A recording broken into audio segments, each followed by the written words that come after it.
Bien, en el estudio anterior empecé a hablar de una cosa y no terminé. Dije que hay dos cosas que los judíos... el judío es muy celoso de su identidad como diferente a las naciones. Y entonces todo lo que amenaza al judío para no seguir siendo judío es atacado por el judío. Se guarda mucho de ver que no haya persecución, que no se levante otra vez lo que se levantó en la historia, este odio que llevó al judío al exterminio casi. Y esa es una parte que los judíos están muy acostumbrados a esta parte, de ver cómo está la situación de los gentiles que los rodean, a ver qué actitud tienen hacia nosotros. Porque es cuestión de supervivencia, ¿no? Y la costumbre es que hay mucha más persecución. Entonces el judío está acostumbrado a aguantar la persecución y el odio de los gentiles contra ellos. Pero está surgiendo una nueva situación en estos últimos años, quizás podríamos decir 10, 15, 20 años últimos, que el judío no sabe cómo manejar esta situación. Y es cuando montones de no judíos empiezan a identificarse con las cosas hebreas. Los cristianos empiezan a tocar el shofar en el culto, empiezan a hablar cosas hebreas en los púlpitos, empiezan a cantar canciones hebreas, y muchos empiezan a decir que son judíos, empiezan a vestirse como judíos, y estudiar judaísmo, y quieren saber, y tal y cual. Y es una situación totalmente nueva en la historia del pueblo judío. Tuve un encuentro hace unos años con el rabino principal de Suecia en una iglesia evangélica que le habían invitado para dar una conferencia, hacerle preguntas. Y fui y le conté lo que está pasando en el mundo, de este interés entre los gentiles, específicamente entre los cristianos evangélicos, de retomar una herencia hebrea que sienten que tienen que tomar. Y muchos son descendientes físicos de judíos que quieren retomar su herencia. Y él dijo, ¡ay, qué miedo! Entonces yo me pregunté después, porque no entendía bien por qué él sentía eso. Él no le dio mucha gracia a eso. ¿Por qué él reaccionó así? Porque no sabe cómo tratar con estas personas. Sabemos cómo defendernos en la diáspora contra todo tipo de ataques de antisemitismo y de toda clase. Hemos vivido eso unos cuantos miles de años, ¿verdad? Y esa parte está bien entrenada en el judío. Pero la parte positiva, que quieren acercarse, quieren saber y están tomando lo nuestro. No sabemos qué hacer con ellos. ¡Qué miedo!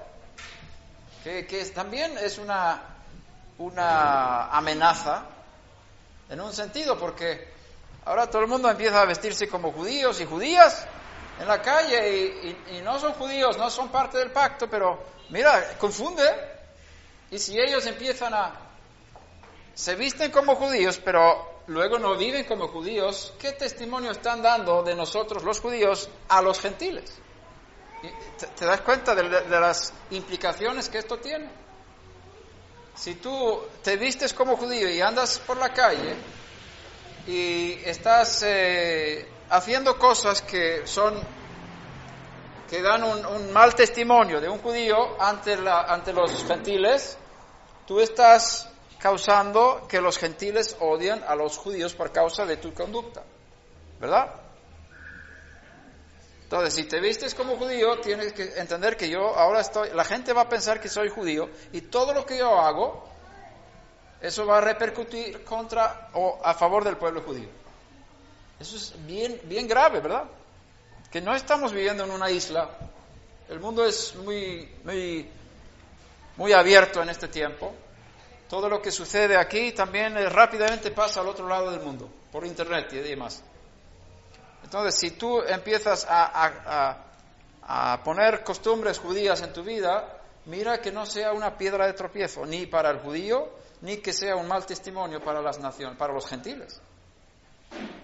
Porque puede repercutir negativamente contra el pueblo judío al final. O puede ser algo positivo también para ellos.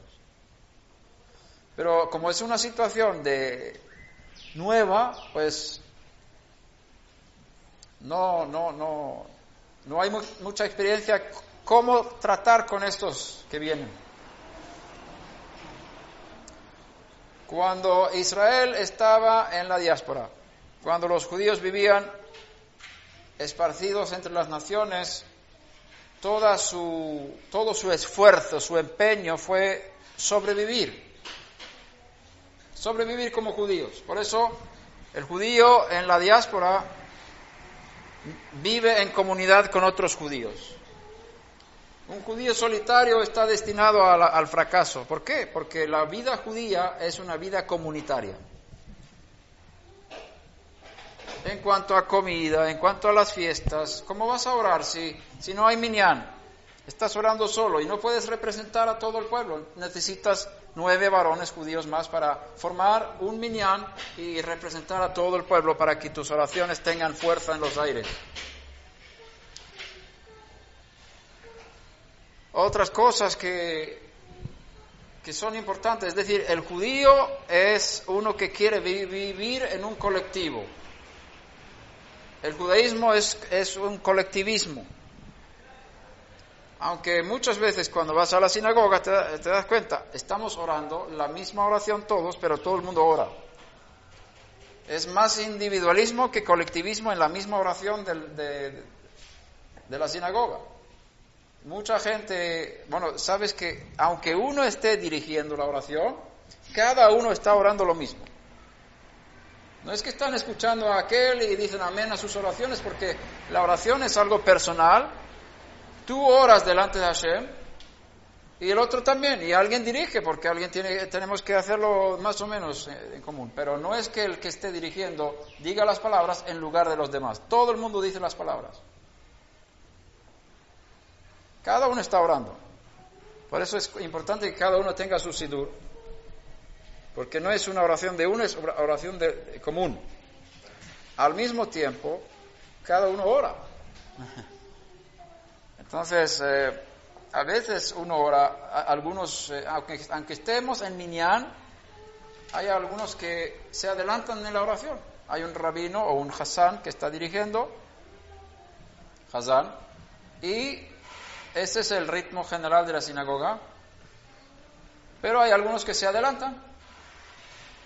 Entonces tú ves, de repente alguien se levanta, que no es el momento de levantarse como todos juntos, ¿no? Sino uno se levanta antes, pone las tres frutas, las 3 monedas más pequeñas del país, ya la pone en la hucha, fuera del té, y nosotros no hemos llegado ahí todavía, pero uno ya lo hizo.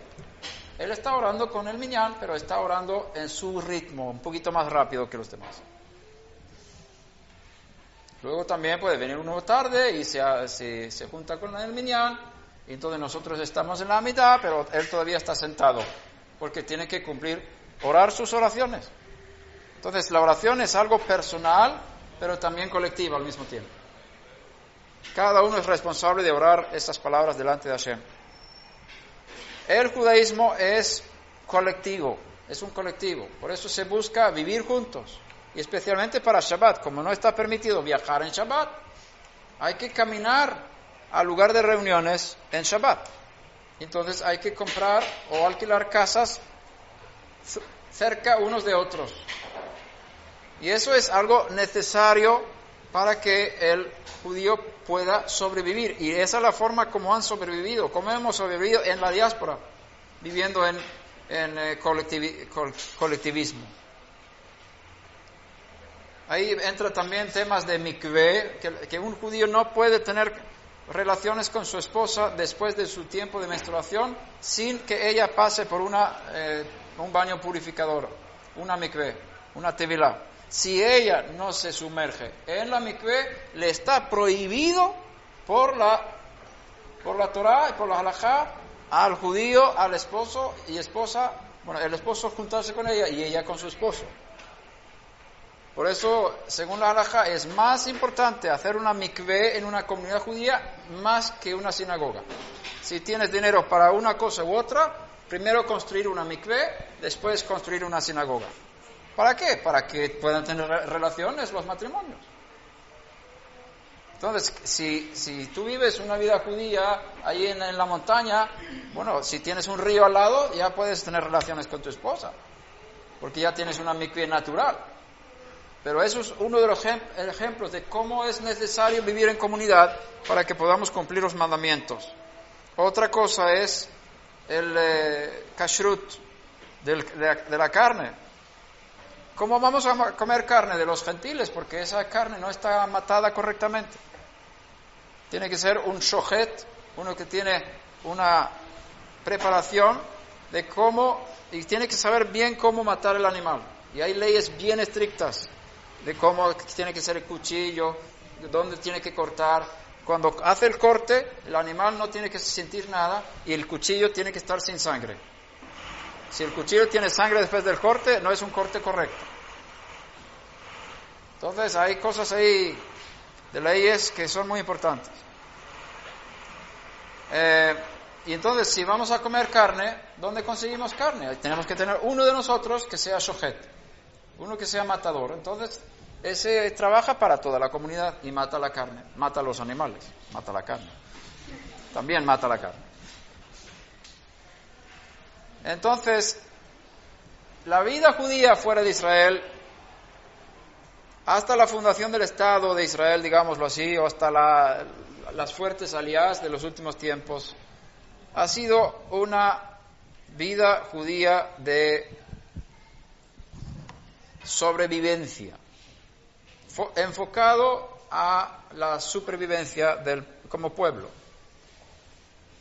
Y no se interesaba tanto a enseñar a las naciones, no cumplía tanto su misión de ser luz a las naciones. Aunque Hashem siempre ha utilizado a los judíos, han estado ahí siempre, pero el enfoque del judío no es que yo estoy aquí para ayudar a los gentiles a cumplir sus mandamientos. No, tú no ves muchos judíos que piensan así. Y eso es por causa de los años en la diáspora, que los judíos están enfocados en sí mismos, guardarnos, de no perder nuestra identidad, de que nuestros hijos no se asimilen, de que no nos maten, de que podamos sobrevivir hasta que podamos volver a nuestra tierra. Ahora, cuando el pueblo judío ha vuelto a la tierra de Israel, ya se está abriendo un poquito más hacia las naciones. Y en este movimiento de volver, de que los judíos vuelvan a la tierra, viene en paralelo con el interés por el judaísmo entre las naciones. Entonces ahora se están abriendo más y más líderes, rabinos en Israel, para ir a las naciones a enseñar a los gentiles cómo vivir una vida justa delante de Hashem. Y existen movimientos no ágidos o no ágidas. ¿Cómo se dice? ¿Qué es lo correcto? Movimientos no ágidas.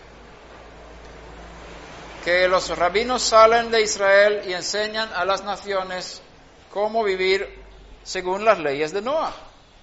Y es algo positivo, porque ya el judío está empezando a cumplir su papel como instructor de las naciones, de transmitir la luz de la Torá a los gentiles.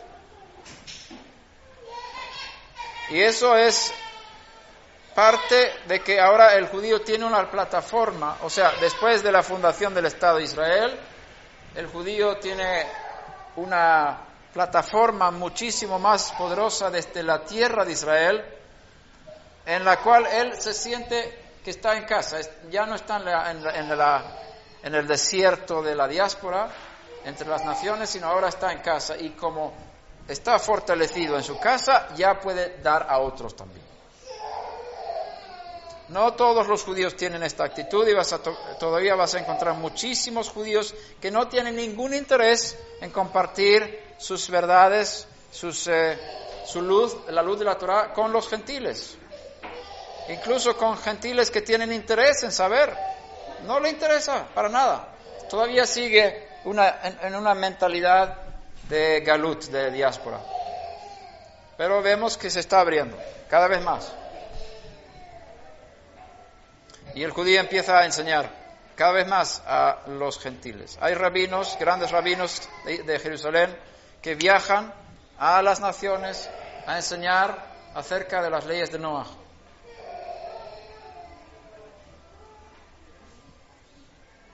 Entonces, ¿cómo vamos a hacer con todos estos que quieren apropiarse, beneficiarse cosas del judaísmo? ¿Vamos a prohibirles que lo hagan? Porque esto es nuestro, ¿no? Si va a haber una diferencia entre el judío y el gentil, Hashem lo creó así. ¿Qué vamos a decir a estos gentiles que se visten como judíos? Que son falsos, vamos a ir en contra de ellos, vamos a decir, no, tú no puedes hacer eso, tú no eres Israel, tú no puedes decir Shema Israel porque no eres Israel. ¿Qué vamos a decir? ¿Vamos a ayudarles? ¿Vamos a instruirles? Entonces surge ahora un movimiento que se llama Movimiento Noahida. Y esto es para mí un cumplimiento muy hermoso de los planes de Hashem para los últimos tiempos. Como vimos al principio, dos cuadros, uno en el centro y otro más grande alrededor. El mundo se divide en dos grupos de personas, Israel y las naciones, ¿verdad? Entre las naciones están los 7 mandamientos de Noah. Las naciones tienen la obligación de cumplir estos mandamientos. Luego tenemos a los que han experimentado el poder de la resurrección de Yeshua, han llegado a un estado espiritual de conectar con el Mesías en el mundo celestial y son parte del Israel de Dios en el cielo. Eso es un grupo selecto, un grupo santo, un grupo tremendo entre las naciones que realmente son Israel desde el punto de vista celestial. Pero tenemos que cuidar mucho la parte de mantener la diferencia entre los judíos y estas personas, porque Hashem lo ha establecido así.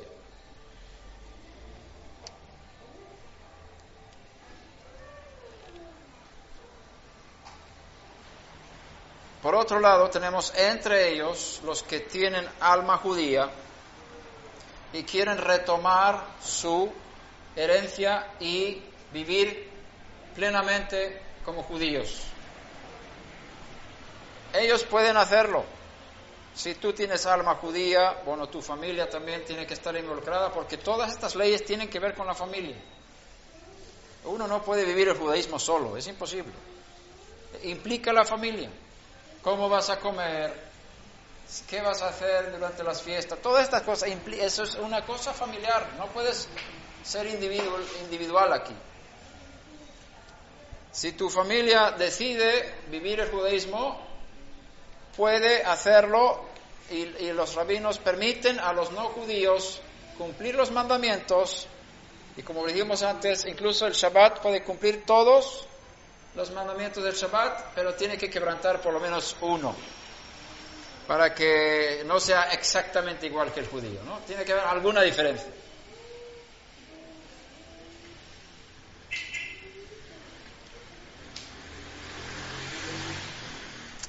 Sin embargo, no todos los que están entre las naciones tienen el deseo de convertirse en judíos o retomar una herencia hebrea. Muchos no van a sentirse, yo no soy judío, no quiero ser judío, pero quiero vivir para el Dios de Israel, quiero servirle con todo mi corazón. ¿Qué hago? Bien, ahora vamos a volver un poquito atrás en la historia. Cuando el Rabí Shaul fue enviado por Yeshua a los gentiles, él enseñó a los gentiles acerca de los 7 mandamientos de Noah. Cómo vivir una vida santa y justa delante de Hashem como justos de las naciones. Como Bnei Noach en Mashiach. Y estaba todavía, su mensaje estaba dentro del marco del judaísmo. Rabbi Shaul nunca creó el cristianismo y eso es un mito histórico que lamentablemente está bien arraigado tanto entre los cristianos como entre los judíos. Los judíos piensan que Jesús es el fundador del cristianismo, pero los que están un poco más alumbrados, los que conocen un poquito más los evangelios y conocen un poquito más de la historia, ellos fácilmente se dan cuenta que este Yeshua de Nazaret era uno de los nuestros. Ni siquiera entró en una casa de un gentil en toda su vida. Toda su enseñanza está dentro del marco del judaísmo de la época. Él nunca salió de Israel. Es uno de los nuestros. Pero el problema para la mayor parte de los judíos es Pablo. El problema es Pablo. Y Pablo es visto como el fundador del cristianismo entre muchos judíos. ¿Por qué? Porque consideran que Pablo estaba pervirtiendo el judaísmo.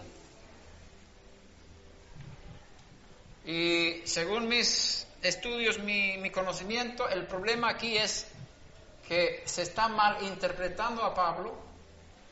Por ejemplo, el texto de Gálatas 3:28, cuando dice, aquí no hay judío ni griego, todos somos uno.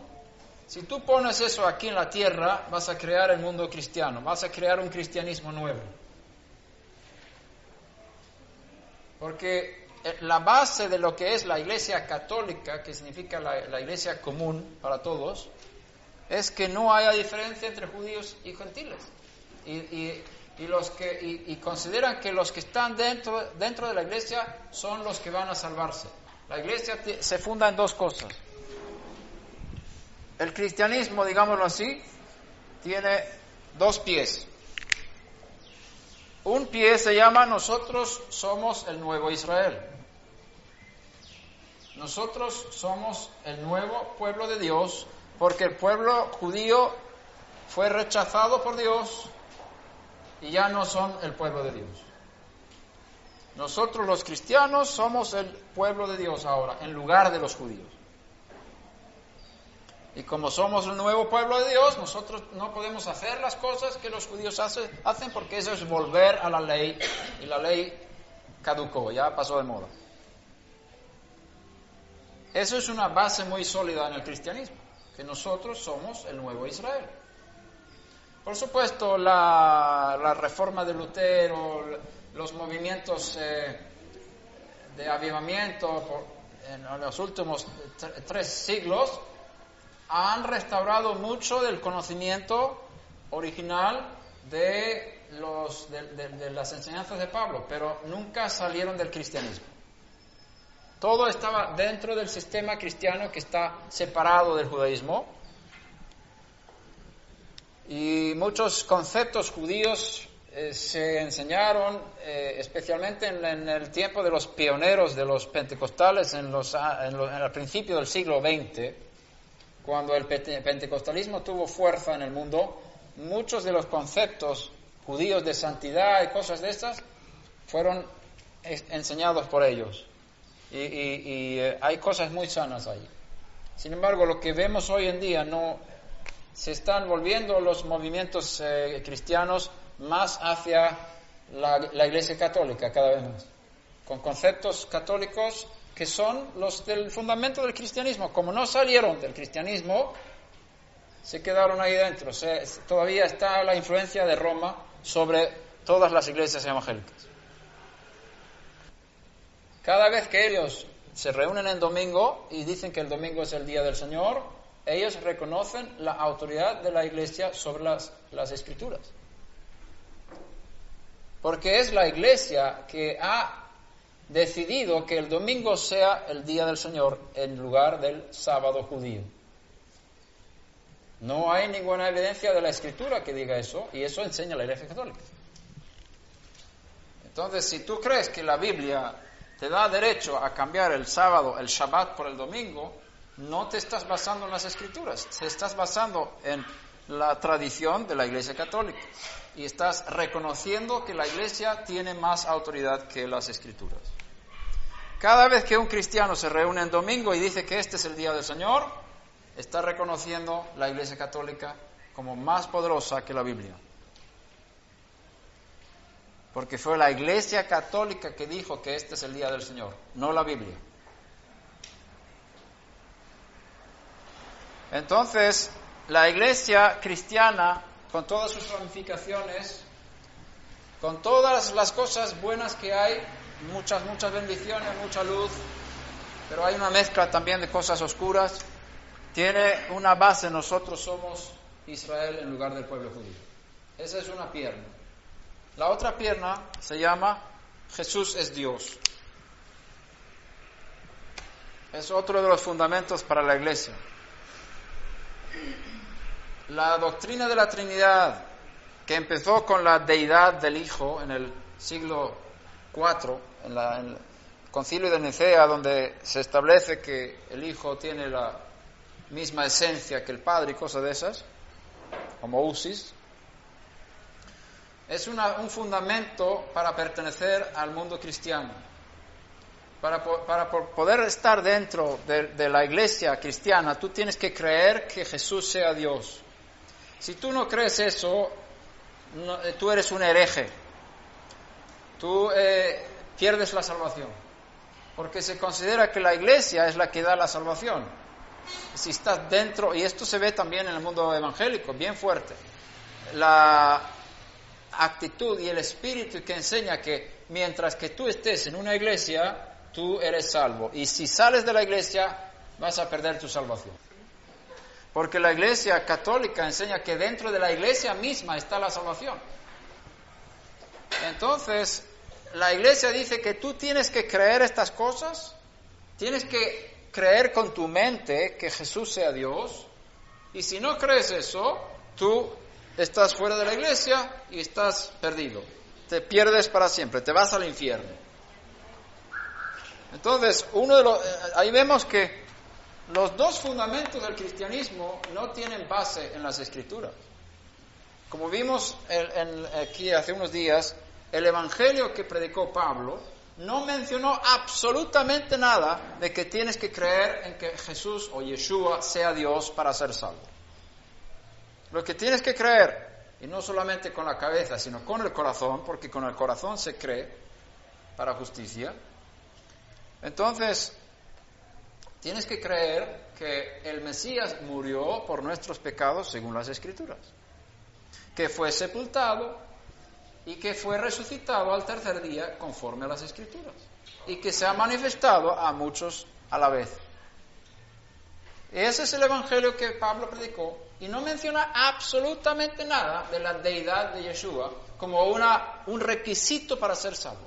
Dice, si vosotros mantenéis este mensaje que os predico, sois salvos.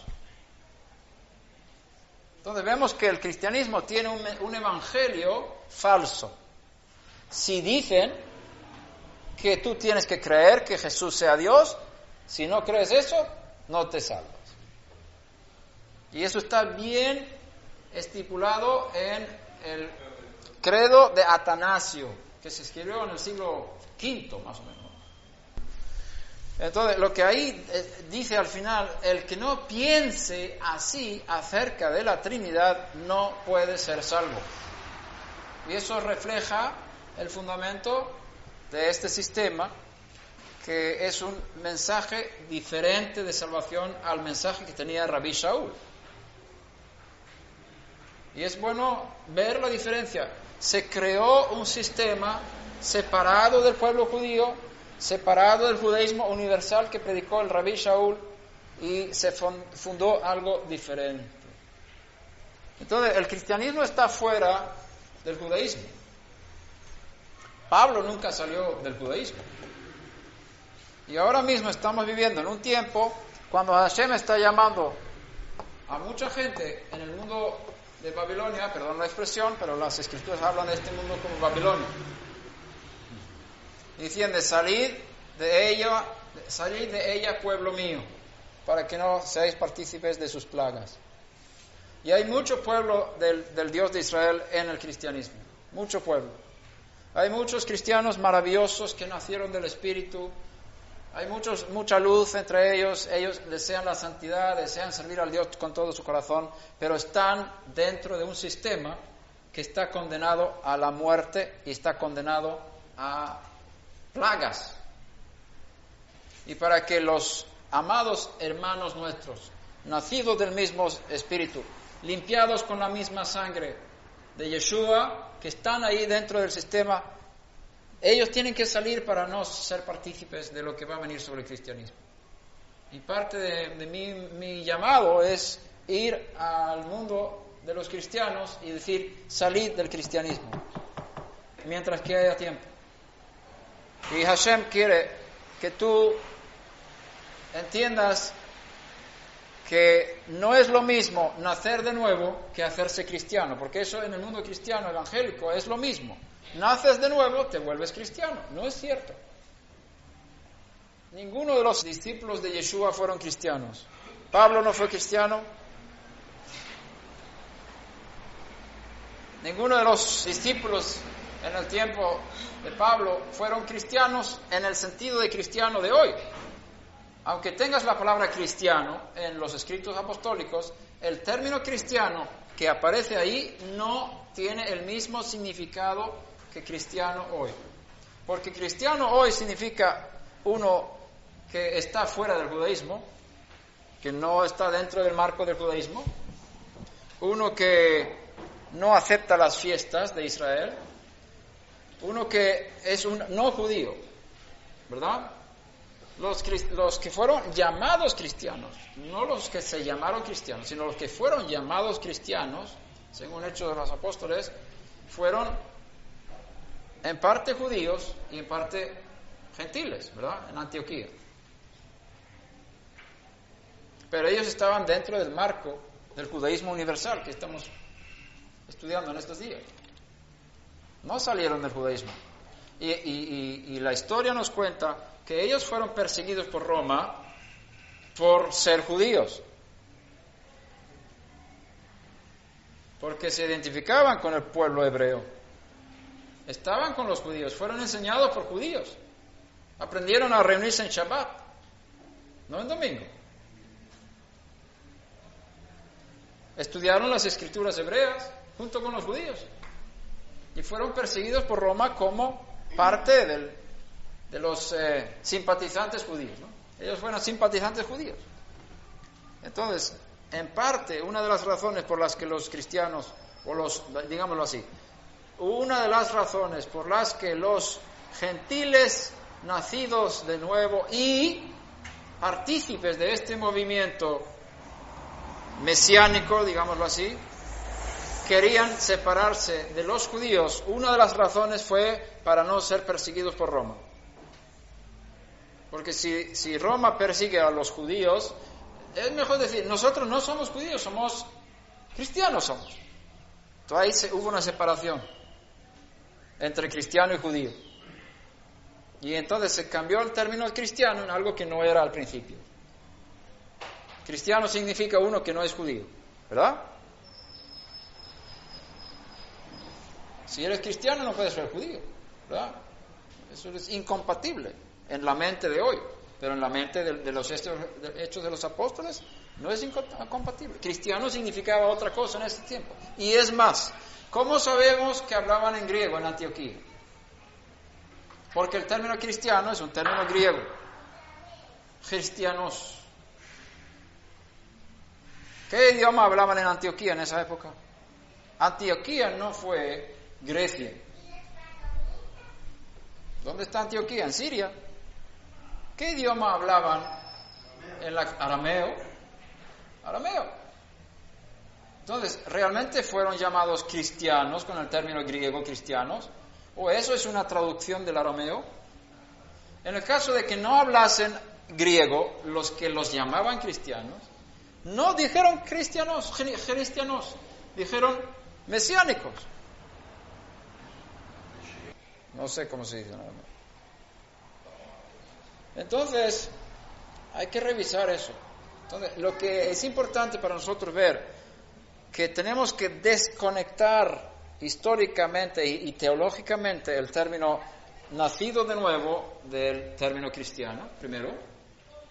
Segundo, tenemos que desconectar el término que aparece en los escritos apostólicos como cristiano de lo que es un cristiano hoy en día, que no es lo mismo.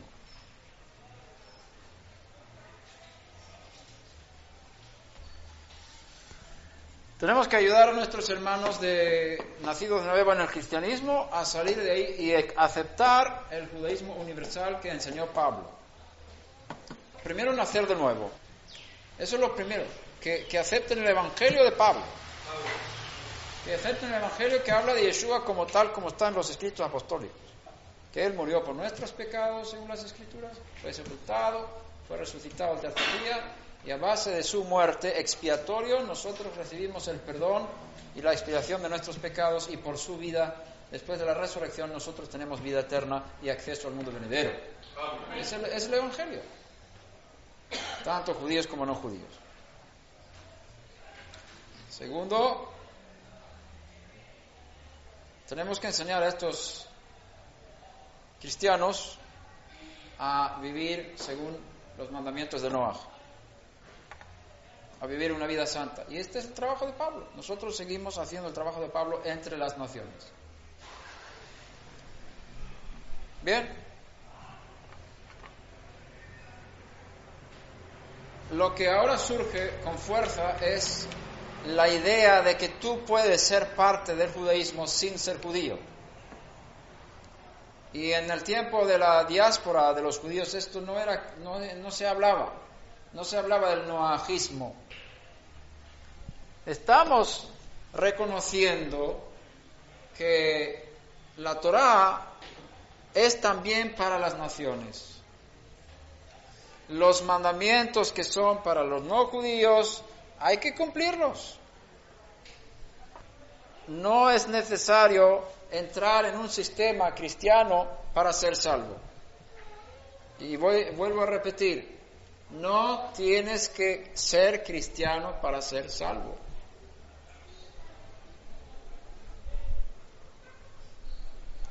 ¿Cuánto me acuerdo de un grupo de hermanicos de España que venían a la televisión Enlace? Y fue en tiempo cuando yo había empezado a descubrir la rica savia de la raíz del olivo y las raíces hebreas y todo eso. Y yo había tenido una entrevista ahí en la televisión en Madrid. Y luego viene este grupo de hermanicos del movimiento Filadelfia en España, y con sus guitarras de flamenco empiezan a cantar ahí. Y Jesús le dijo a Nicodemo: si no te vuelves cristiano, no puedes entrar en el reino. Bueno, sus corazones fueron sinceros y tenían mucho interés en que la gente se salvara, ¿no? Eso está muy bien. Pero Yeshua nunca dijo a Nicodemo: si no te haces cristiano, Nicodemo, rabino, oye, Nicodemo, uno de los principales de la época, Nicodemo, si no te vuelves cristiano, no puedes ser salvo. Eso es una doctrina muy, muy lejos de las Escrituras.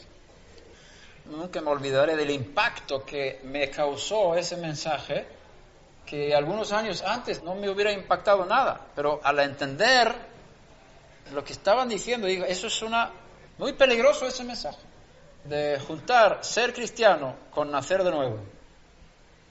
Hay que separar eso.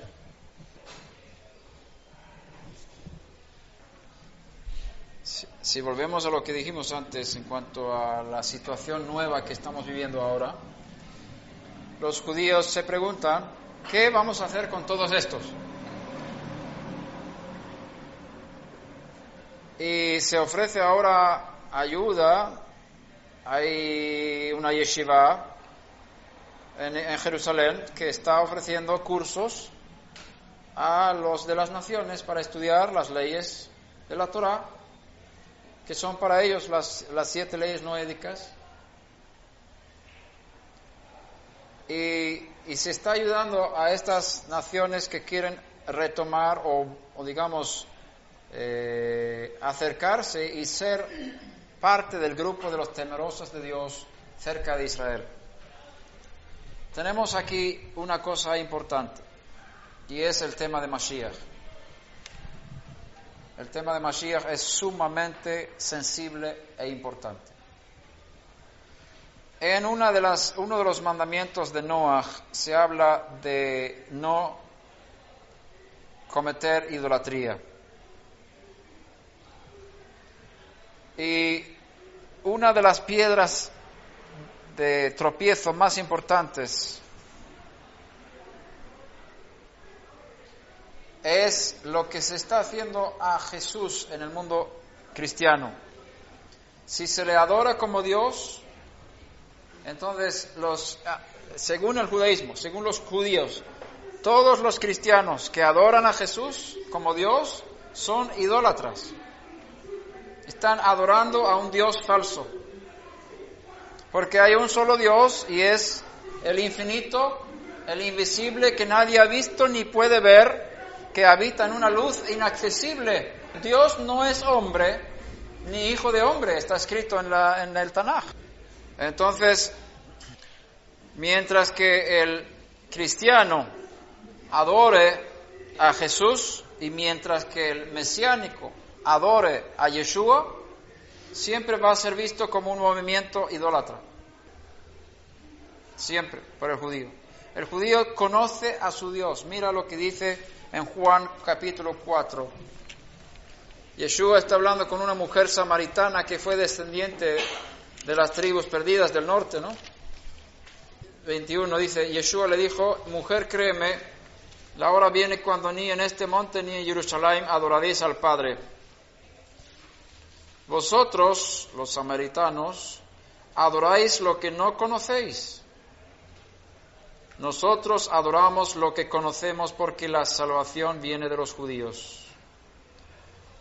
Nuestro maestro, el Mesías Yeshua, dijo, nosotros los judíos adoramos lo que conocemos. El judío conoce a su Dios. Lo que está diciendo Yeshua aquí, que el concepto judío de Dios es correcto. Nosotros los judíos conocemos a Dios. Vosotros los gentiles no conocéis a Dios, le estáis adorando a vuestra manera, ahí en el monte que no es el donde Hashem escogió, pero le estáis adorando sin conocerle. Y que conste que los samaritanos tienen un Pentateuco, el Pentateuco samaritano, que son los 5 libros de Moshe Rabenu. Está un poco cambiado, pero tienen una base ahí para su religión, hoy en día también en Israel, los samaritanos.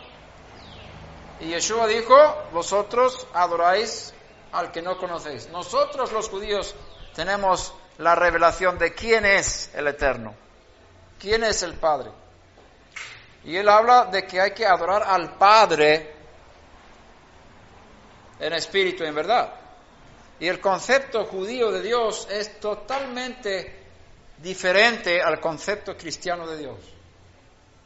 Aunque se habla de un monoteísmo, que hay un solo Dios, pero el concepto judío es sumamente amplio. ¿Quién es Dios? Y es una de las preguntas primeras que se hacen cuando vas a hacer la conversión. ¿Quién es Dios para ti? El concepto de un Dios ilimitado, un Dios Ein Sof, es predominante en la mente de un judío. Él sabe que Dios no es hombre, ni puede ser hombre, no puede convertirse en nada, porque Dios no puede cambiar. Él está fuera de esta creación. No está sujeto a tiempo, ni está sujeto a cambios de ninguna clase, en el cual no hay cambio. Dice ahí Jacob, ¿no? Cuando habla de Dios. No hay cambios. Ni hay sombra de variación en Él. Entonces, si Dios no cambia para nada, ¿cómo se puede convertir en hombre? ¿Verdad? Dios no cambia. Y Él es sin límite. Y si Dios es ilimitado, ¿cómo va a ser más que uno? A ver si todos captaron eso. ¿Cuántos creen que Dios es ilimitado? No tiene límites. El momento cuando pones límites a Dios ya no es el verdadero, es una parte, una limitación de Dios. Y cada nombre con el cual se manifiesta es una limitación. Elohim es una limitación, porque habla de la justicia del Ein Sof. Se manifiesta como Elohim, pero eso le limita a hacer justicia. Ahí Elohim no es la manifestación plena de Dios, del Ein Sof. Cuando se manifiesta como Yud, Hei y Vav Hei, es como el nombre sagrado que no pronunciamos, podemos decir Hashem, se manifiesta como el misericordioso. Otros nombres como El Shaddai, cada nombre, y cuantos más nombres tenga, más se limita. Entonces, si cada nombre con el cual se manifiesta en este mundo le limita a cumplir la función de ese nombre, entonces ¿quién es? Realmente. Nadie puede conocer a Dios realmente. Y ese es el concepto judío, que está fuera totalmente de esta creación. Todo lo que sabemos de Él es lo poco que Él nos ha revelado a través de los profetas, a través del espíritu de profecía que transmite información a nosotros de quién es Él. Y Él se manifiesta en este mundo. Pero si no fuera por las manifestaciones de Él, nadie podría saber nada de Él. Ahora, si Él es ilimitado, significa que no puede ser más que uno. ¿Verdad? ¿Por qué? Porque si hay dos, si hay una divinidad o una trinidad, tres en un Dios, como dice el credo de Atanasio, entonces habría una diferencia entre Padre, Hijo y Espíritu Santo, ¿verdad? ¿Dónde está la línea divisoria entre el Padre y el Hijo?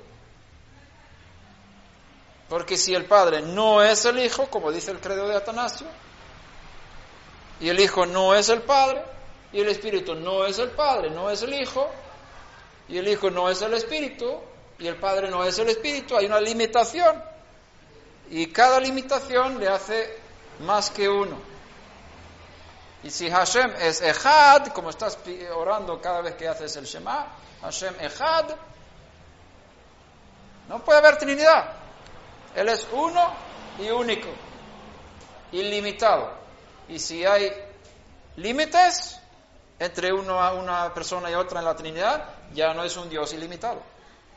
¿Captasteis el pensamiento? Entonces, el judío conoce a su Dios. Y entonces, una de las piedras de tropiezo, una de las cosas más difíciles es el culto al Mesías, la adoración a Yeshua, la adoración a Jesús, porque se considera como un quebrantamiento de uno de los 7 mandamientos de Noah, de no cometer idolatría. Entonces, Pablo no predicó que Yeshua sea Dios, en el sentido castellano de la palabra Dios. Por eso su doctrina formaba parte del judaísmo. El momento cuando enseñamos que Jesús o Yeshua sea Dios, ya salimos del judaísmo.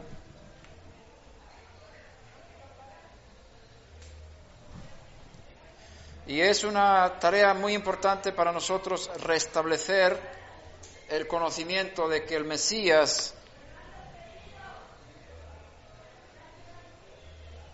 tenía que sufrir, morir, resucitar para quitar los pecados de Israel y las naciones, Y Yeshua puede ser ese Mesías sin ser adorado como Dios. Y aquí tenemos que tener cuidado con las canciones que permitimos en nuestras comunidades. ¿Por qué? Porque muchas de las canciones importamos, por un lado, del mundo cristiano, por un lado, del mundo mesiánico, y por otro lado, del mundo ortodoxo, ¿verdad? Y aquí se cantan las canciones. ¿Y dónde están los que hacen sus propias canciones? Es más fácil comprarse un disco o copiar un disco de forma pirata que inventar nuevas canciones, ¿no? Aunque el mono se vista de seda, el mono se queda. O sea, aunque tú digas Yeshua, si tienes el concepto de Jesús, sigue siendo un Dios pagano, un Dios que se adora. Entonces, no puedes eso es impureza, no puedes traer eso a las comunidades no ágidas. No se puede traer eso a los justos de las naciones. Hay que purificar de ese espíritu de adoración falsa. Entonces, cuidado con las canciones de los mesiánicos, porque la mayor parte de los mesiánicos en los Estados Unidos son trinitarios. Ellos están basándose en las doctrinas de Roma. Y mientras que ellos sigan así, nunca van a ser aceptados por la línea general de los judíos. Porque el judío conoce a su Dios y huele cuando hay adoración falsa. Y no va a aceptar ese espíritu. Hay un movimiento fuerte entre los noágidas de negar a Yeshua como Mashiach.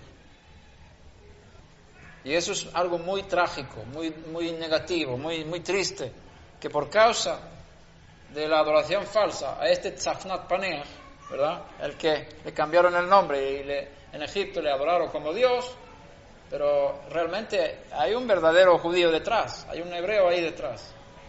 Entonces, por causa de la falsa adoración, a él le tiran también a él. Y no le reconocen, por causa de toda esa falsa adoración que se ha hecho con él, y con su nombre, y la tergiversación de él. Porque Yeshua no es lo mismo que Jesús. Hay que diferenciar entre una cosa y otra. Sin embargo, Jesús puede ser positivo o negativo. Jesús puede ser un Dios falso y también puede ser, entre los sinceros, digamos, evangélicos y también algunos católicos, ellos logran desconectar a su concepto de Jesús de la idolatría, de la línea general del cristianismo, y han tenido una experiencia genuina con la muerte de Yeshua, y han tenido contacto con el verdadero, aunque le llamen Jesús y todo lo demás. Es un poco difícil explicar eso.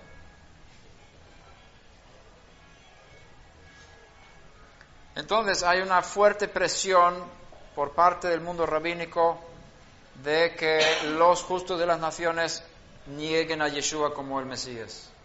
Pero no es lo mismo negarle como Mesías que negarle como Dios, ¿verdad? Y ahí tenemos mucho trabajo.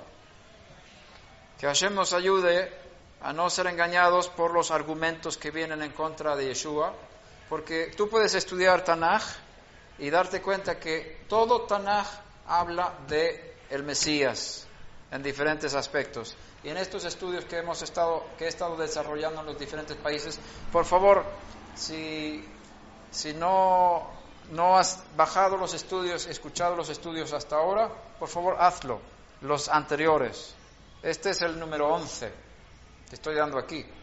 Y en otras enseñanzas hablo mucho acerca de qué dice el Tanaj acerca del Mesías. Porque dice Pablo, Él murió por nuestros pecados según las Escrituras. Tienes una base súper fuerte en todo Tanaj para creer que Yeshua sea el Mesías sufriente, Ben Yosef, y que va a venir como Mashiach Ben David. Hay mucha base. Y si estás bien cimentado en el Tanaj, viendo al Mesías según las Escrituras, no te van a tambalear algunos argumentos que están aunque sean fuertes esos argumentos, pero un argumento en contra, cuando tú tienes 3.000 millones a favor de Yeshua, no te va a hacer tambalear. Pero si no estás bien cimentado en la Torah, en los escritos del Tanaj, y veas allí que Hashem te haya revelado a Yeshua, vas a ser engañado por los argumentos de los que están hablando en contra de Yeshua como Mashiach. Es importante. ¿Por qué Hashem permite todo esto? Para purificar lo que está pasando. Estamos en turbulencia tremenda. ¿Qué fue lo primero que dijo Yeshua cuando le preguntaron qué va a pasar antes de tu venida? ¿Qué es la señal de que todas estas cosas van a venir? Y lo primero que dijo, mirad que nadie os engañe. Mirad que nadie os engañe. O sea, lo característico del tiempo, del fin, va a ser que va a haber muchos engaños.